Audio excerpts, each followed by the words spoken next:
Welcome to the deep dive. Today we're diving straight into the pretty intriguing world of sexual fantasy and how it connects to our real lives, our relationships.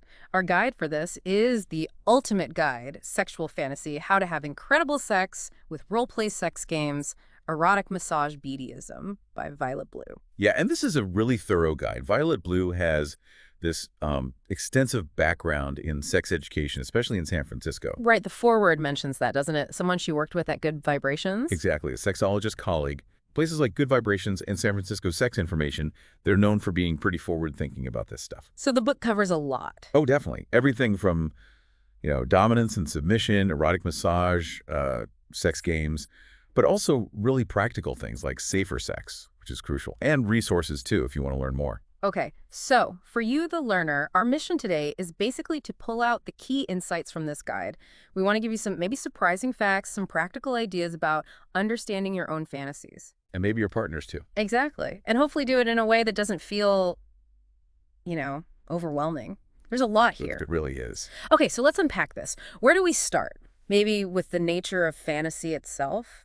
What is it, according to the book? Right. First off, it's presented as just a cornerstone of being sexual, individual expression. Okay. And the definition is broad. It's basically any thought, idea, image, scenario, Yeah. anything that interests you sexually. And here's the interesting part.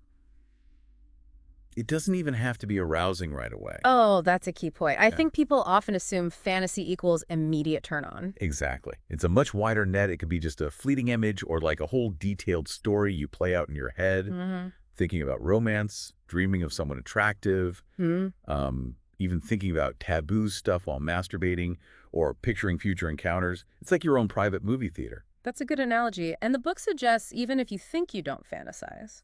You probably do. Yeah. It suggests looking again, because our erotic imagination is often working away, even subconsciously. Okay.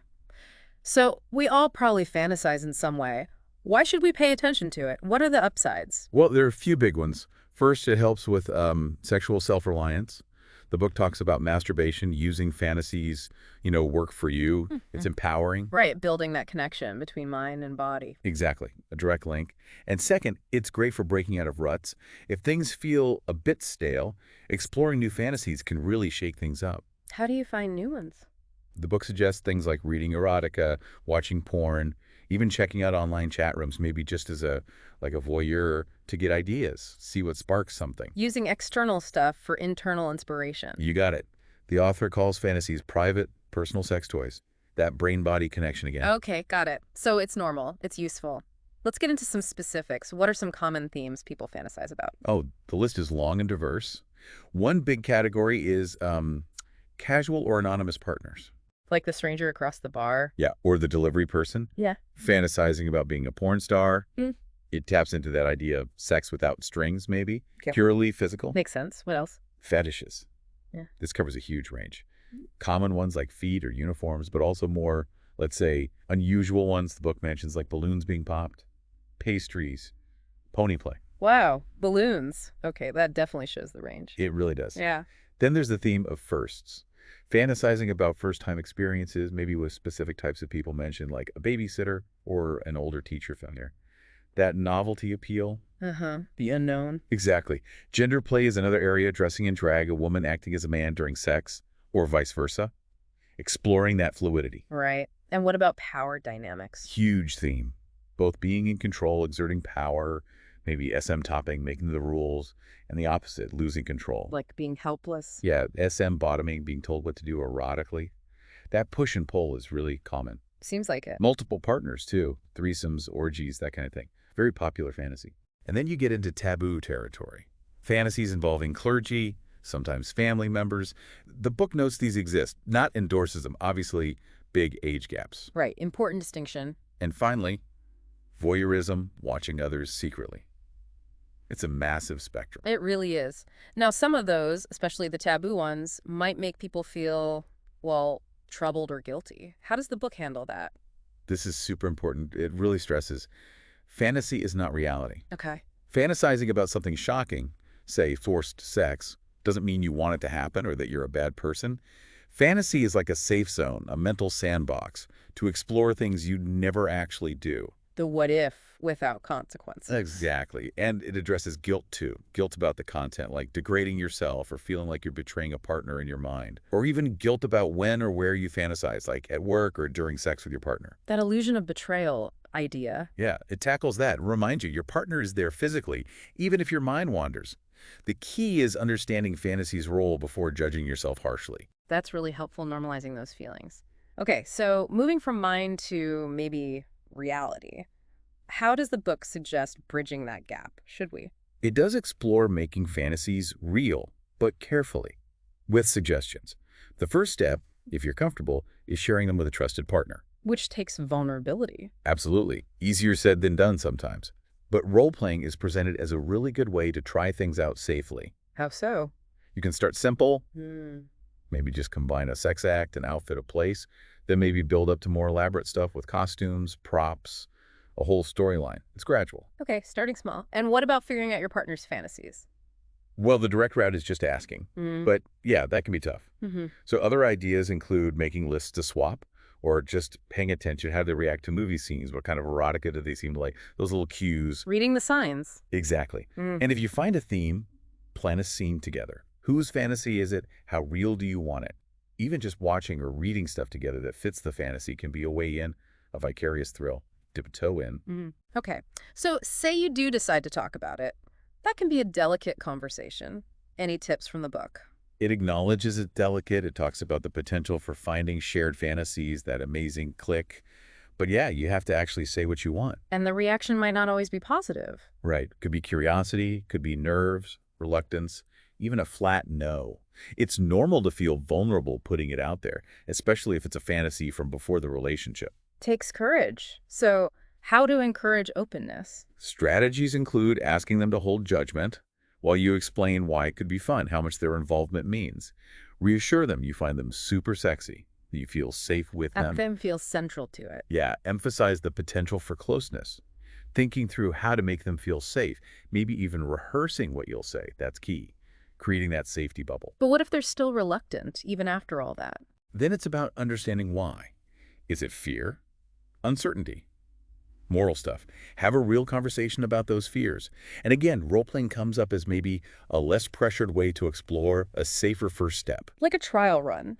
Okay, let's dive deeper into roleplay itself. What does the book say? It defines it as, adopting roles to act out of fantasy, and frames it as a great way to add spice, excitement, variation. It can take good sex and make it amazing by tapping into those shared fantasies. More than just costumes, then. Oh, yeah. Start with dirty talk, maybe explicit banter, see what lands. Describe a fantasy, admit what turns you on, watch their reaction. It's collaborative. Building on each other's responses. Exactly. Encourage their perspective, expand your own persona to fit their world. And it says, hey, if punishing your partner in role play works for both of you within boundaries, that's okay. And don't worry about feeling silly. Laugh it off if it happens. It's experimentation, not a lifelong commitment. Preparation helps, though, reading erotica, watching porn, music, costumes to get in character. And being aroused before you start helps a lot.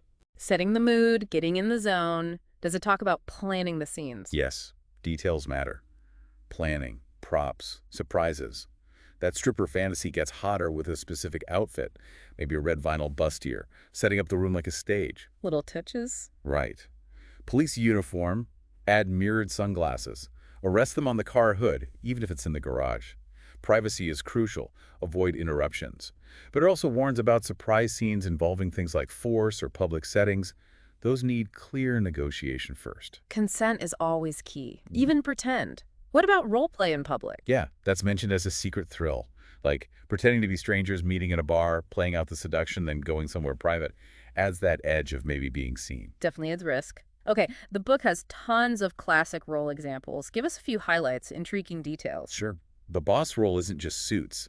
Think dictation with wandering hands, punishment for dressing wrong, blackmail, searching for stolen items under clothing. Okay, quite specific. How about the cat burglar or biker? Tight black clothes, masks, the thrill of taking what they want. Maybe sex is payment for freedom. Bikers bring noise, quick anonymous encounters, very rebellious vibe. And something more unexpected. The human dog, pony, pet role. Explores training, commands, affection, Collars, leashes, maybe even humping furniture. Definitely different. Yeah, actually. Any others? Doctor Nurse can go beyond exams to testing sexual responses, maybe using a butt plug as a thermometer.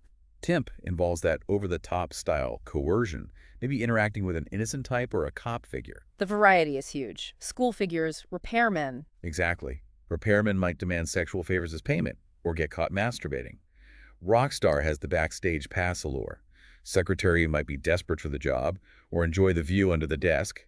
Victim patient might have a sexual ailment needing immediate payment. It's a whole playground of scenarios. Oh, and gender play comes up again here. Yeah, exploring sex is the opposite gender. Simple stuff like lipstick or full makeovers, but it's framed as play.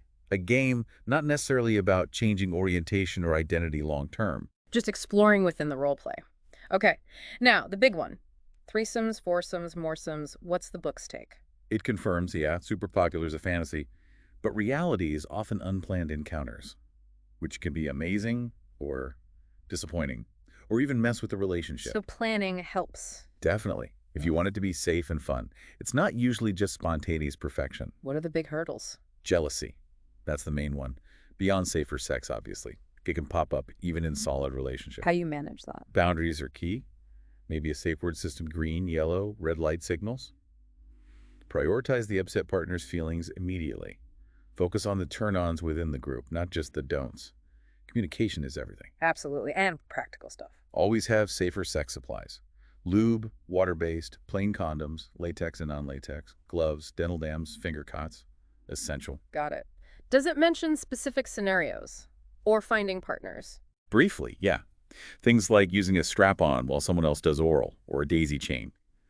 For finding people, it ranges from unexpected meetings to ads, online, sex parties, even considering hiring sex workers. Covers the bases. Okay. Shifting slightly confidence. How to feel more confident performing erotically. Any tips from the book? It suggests looking at strippers, their style, body language, prepare your routine step by step so you feel less likely to fumble, manage distractions, and have humor and determination if things go slightly wrong. Attitude is key. What about specific prep for, say, an erotic show? Choose a persona. Pick an outfit that makes you feel hot and is easy off. Music, lighting, time, place, all important.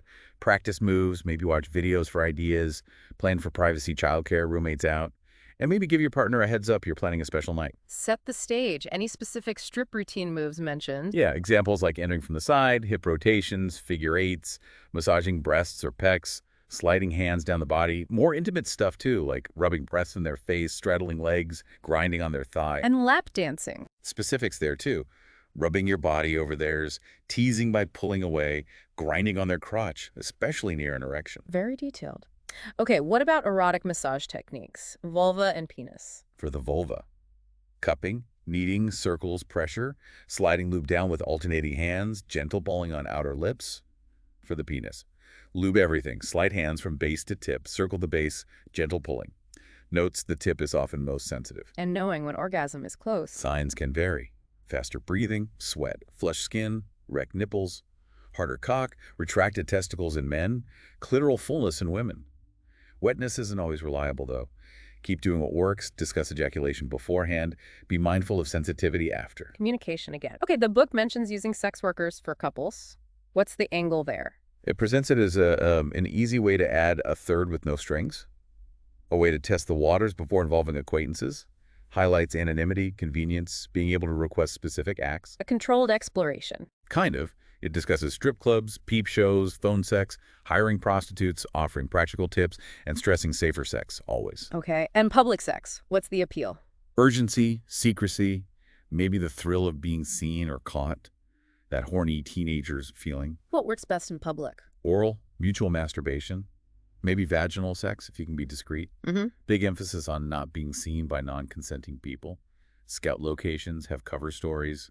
Public role play is also mentioned, flirting as strangers, then going private. Discretion is key. It also covers swing parties and sex parties. Yeah, distinguishes on-premises versus off. Talks about screening, rules, differentiates swinging from broader non-swinging sex parties, fetish, etc. Shares an anecdote about an SM party, even a story about public display in Paris, the thrill of exposure. A whole world there. Okay, let's swing back to fetishes. What are the key points the book makes? That they don't discriminate any gender, not inherently good or bad, often not linked to childhood trauma, sometimes just inexplicable. Highlights the big fetish fashion industry, too. And integrating them into relationships. Open communication, reassurance for the partner. And yeah, the list of examples is vast. Remind us of a few. Amputees, body parts, navels, necks, feet, balloons again, clowns, corsets, fantasy creatures, fat people, furry costumes, specific clothing items, ties, jock straps, medical stuff, midgets, pregnancy, lactation, rubber, scars, stuffed animals. It's incredibly diverse. Truly. Okay, lastly for the deep dive content, erotic dominance and submission, SM. Right. It goes beyond just how-tos on knots and whips into the fantasy aspect. You don't need to be an expert BDSM practitioner to enjoy SM fantasies. The core is that exchange of control. What kinds of roles and scenarios? For submissives, restraint, pain, spanking, whipping, erotic embarrassment, just giving up power. For dominance, taking charge, verbal control, character roles like boss secretary again. Fluidity is key. Many enjoy both sides. Any other specific SM elements covered? Yeah, things like remote dominance, giving instructions from afar, erotic captivity, bondage, punishment with clear safety guidelines, discussion, consent, start slow, safe words, aftercare. It also talks about public SM clubs, what they are, etiquette, finding them, a good overview of a complex topic. Seems like it covers a lot, and there was a section on sex games, too. Absolutely. Playful stuff, messy fun, using food, chocolate sauce, whipped cream, aphrodisiacs, practical tips for cleanup, too. Okay. Also making your own erotic photos or videos, privacy concerns, tech tips, cybersex email, IM, chat rooms, webcams, exploring fantasies online, and show and tell, sharing sexual memories as foreplay. All about adding creativity. Fun additions. And finally, safer sex gets its own focus. Definitely. Super important. Knowing partner's history, using barriers, condoms, gloves, dental dams, those thin squares for oral. Finger cots provides a chart of risks for different activities. Essential info. Absolutely critical. And if people want to learn more after hearing all this, Chapter 13 is packed with resources. Books on different aspects of sex and kink, places to shop for costumes, websites for parties, fetish events, specific fetish info, a great launchpad. fantastic. Well, the learner, we have certainly covered a lot of ground today on sexual fantasy using Violet Blue's guide. It's clear fantasy is, normal, potentially really beneficial, lots of possibilities for exploring in your head or maybe with partners. And the big things to remember are communication, respecting boundaries, and always safety first when you explore these things. So maybe a final thought to leave you with. If fantasies are like a secret language of desire, what stories are yours waiting to tell? Right. And could you maybe take one small, safe step towards understanding that language better, maybe even sharing a bit of it? And like we said, if specific things caught your interest, that resources chapter is there in the book. Plenty more to discover if you want to. This is really just the start of what could be a very rewarding journey.